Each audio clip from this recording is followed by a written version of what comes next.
The strange truth about the matter is told in the very word holiday. A bank holiday means presumably a day which bankers regard as holy. A half-holiday means, I suppose, a day on which a schoolboy is only partially holy. It's hard to see at first sight, because so human a thing as leisure and larkiness should always have a religious origin.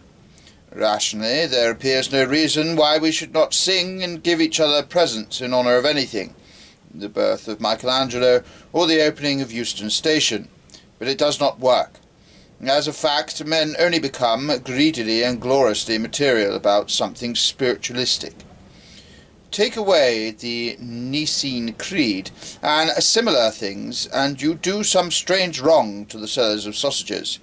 Take away the strange beauty of the saints, and what has remained to us is the far stranger ugliness of Wandsworth. Take away the supernatural, and what remains is the unnatural. And now I have to touch upon a very sad matter. There are in the modern world an admirable class of persons who really make protest on behalf of that antiqua pulchritudo of which Augustine spoke, who do long for the old feasts and formalities of the childhood of the world. William Morris and his followers showed how much brighter were the Dark Ages than the age of Manchester. Mr. W.B. Yeats frames his steps in prehistoric dances, but no man knows and joins his voice to forgotten choruses that no one but he can hear.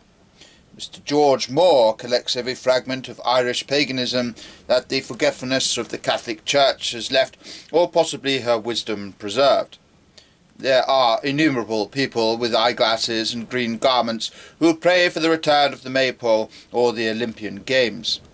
But there is about these people a haunting and alarming something which suggests that it is just possible that they do not keep Christmas.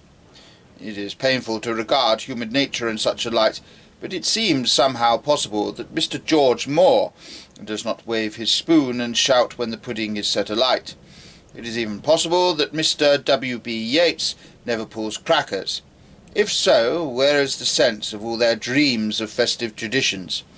Here is a solid and ancient festive tradition, still plying a roaring trade in the streets, and they think it vulgar. If this is so, let them be very certain of this, that they are the kind of people who in the time of the Maypole would have thought the Maypole vulgar, who in the time of the Canterbury Pilgrimage would have thought the Canterbury Pilgrimage vulgar, who in the time of the Olympian Games would have thought the Olympian Games vulgar. Nor can there be any reasonable doubts that they were vulgar. Let no man deceive himself.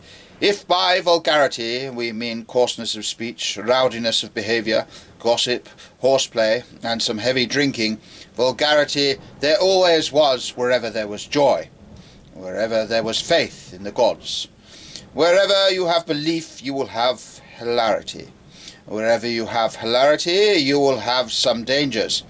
And as creed and mythology produce this gross and vigorous life, so in its turn this gross and vigorous life will always produce creed and mythology. If we ever get the English back onto the English land, they will become again a religious people. If all goes well, a superstitious people. The absence from modern life of both the higher and lower forms of faith is largely due to a divorce from nature and the trees and clouds. If we have no more turnip ghosts, it is chiefly from the lack of turnips.